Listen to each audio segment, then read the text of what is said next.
Everyone, आज हम class 10th math chapter 5 जो कि अर्थमेटिकल प्रोग्रेस है उसका 5.2 का क्वेश्चन नंबर 20 देख रहे हैं, जो कि है रामकली ने किस वर्ष प्रथम सप्ताह में 50 रुपये की बचत की और फिर अपनी साप्ताहिक बचत में ये 15.7 की बढ़ती कर दी गई।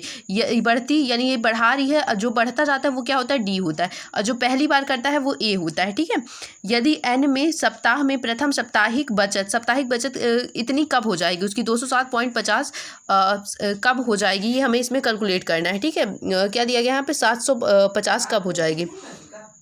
तो आपकी बुक में जो क्वेश्चन दिया गया है वो इस तरीके से दिया गया है, जो कि थोड़ा सा मिक्स प्रिंट है, तो आप इसको सुधार लीजिएगा। तो यहाँ पे साप्ताहिक बचत हमारे पास क्या है, साप्ताहिक बचत है 1.75।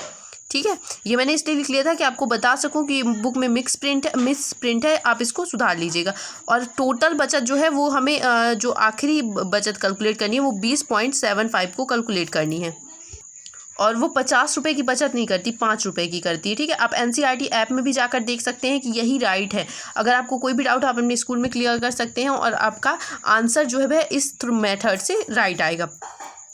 तो अब हम इसका ड्रॉ करते हैं कि हमें इसमें क्या क्या ड्रॉ करना है। तो हमें सबसे पहले इसमें ए का दिया गया है 5, डी दिया गया है हमारे पास 1.75, और AN दिया गया है 20.75। ये पूरी चीज़ हमें दी गई। इससे हम एक AP का निर्माण कर सकते हैं, जिसका निर्माण A होता है, यानी कि पहला पद A हो गया, दूसरा पद A + D होता है। तो आप इसमें अगर इसको प्लस करते हैं तो आपको बनता है 6.75। आपको इसको कैसे प्लस करना है अगर नहीं आता तो मैं आपको बता देती हूँ, 1.75। अगर इसके पॉइंट में कोई संख्या नहीं दी गई है तो आप 0 रख लेंगे और पॉइंट की तरफ 5 लिख देंगे, तो ये हमारे पास हो गया 6.75। ये आपका राइट आंसर हो गया। ठीक है, अब आपको एक और पद ज्ञात करना है, तो इसी में आपको क्या करना है, 1.75 को प्लस कर देना है। अगर आप इसको प्लस करते हैं तो आपकी जो बचत है वो बन जाएगी 8.50 अप टू सो ऑन। और लास्ट बचत मतलब हमें वो वर्ष याद करना है जब उसकी बचत 20.75 हो जाती है। ठीक है, तो अब हमें A दिया गया है, D दिया गया है, AN दिया गया, यानी N पूछा गया। तो इसके लिए हम सीधे क्या कर सकते हैं, AN = A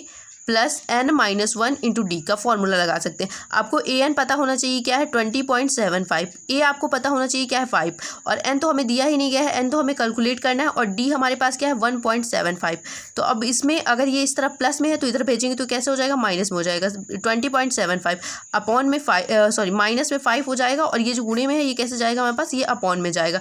तो 1.75 आपको पता होना चाहिए। कोई भी संख्या अगर इधर गुणे में है तो इस तरफ जाएगी तो क्या हो जाती है, वो भाग में हो जाती है। ठीक है, तो इसको अगर हम माइनस करेंगे तो पहले हमारे पास कितनी आएगी, ये बन जाएगा हमारे पास 15.75 अपॉन में 1.75 = N-1। तो अगर हम इसको काटेंगे तो हमारे पास जो टोटल आंसर आता है वो आता है 9 = N-1। तो N = क्या आ जाएगा हमारे पास, 9 + 1, यानी कि N = आ गया हमारे पास 10, यानी 10वें वर्ष जो साफ पूछा गया है N क्या हो जाएगा, यानी कि 10 वर्ष बाद 9वें सप्ताह में उसकी साप्ताहिक बचत है। तो N कैसे ज्ञात करेंगे, तो हम इस तरीके से N को कैलकुलेट कर सकते हैं। आई होप आपको समझ में आया होगा।